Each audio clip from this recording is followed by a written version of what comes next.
Selina Wang is in Vegas traveling with the president. Selina, good morning. Hey, good morning, Gio. President Trump is on his first major trip since his inauguration. He's here in Las Vegas to rally supporters. This coming after he was visiting two disaster zones in North Carolina and California, where people are still reeling from the devastating hurricane and fires. And tonight, President Trump is speaking to his supporters here about a campaign promise he made, ending federal taxes on tips. And as you can imagine, guys, this is a pretty popular policy with the many restaurant, casino, and hotel workers here in Vegas. Whip. One of the many things to watch going forward. Selina Wang, thank you so much. This is senior White House correspondent Selina Wang, and from Washington, ABC News contributing political correspondent Rachel Bade. Welcome to you both, ladies. Selina, let's start with you first.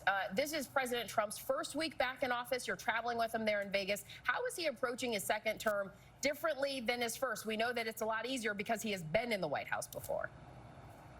Exactly. And Janae, first of all, it's hard to believe that it's only been a week given the nonstop headlines. And Trump is really making a show of force by signing this blitz of executive orders. He wants to prove to his supporters that he's moving fast to make good on their campaign promises, whether that's pardoning the January 6th riots or mass deportations. And Trump, of course, as you say, he knows how to actually do the job this time around. He's had years to prepare, and he's also staffed the top administration positions with loyalists who will carry out his demands. But look, Trump is already facing legal pushback on some of his more controversial actions, especially when it comes to his effort to end birthright citizenship.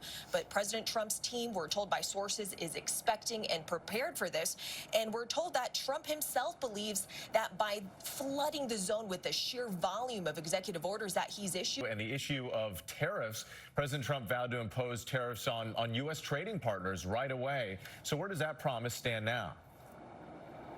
Yeah, well, this campaign vow has businesses across America on edge. President Trump is now saying that he's targeting February 1st to impose tariffs of 25% on Canada and Mexico and 10% on China. Now, we're talking about America's three biggest trading partners here. So if Trump actually went through with this would upend global trade, global supply chains, and increase prices on everything from cars, clothes to oil. But the big question here, of course, is whether or not Donald Trump actually makes good on this promise, or if he's simply using this as negotiating leverage. Earlier this week, President Trump did say that he could impose tariffs of as high as 100% on China if the Chinese government does not approve a deal for TikTok. And remember, guys, tariffs are essentially a tax on goods that U.S. companies pay when they import goods from overseas. So the cost of that is largely passed on to consumers in the form of higher prices. And that is something that President Trump doesn't want to show supporters when he's also promised to bring down the cost of goods, guys. And Selina Wang, thank you so much for joining us with that.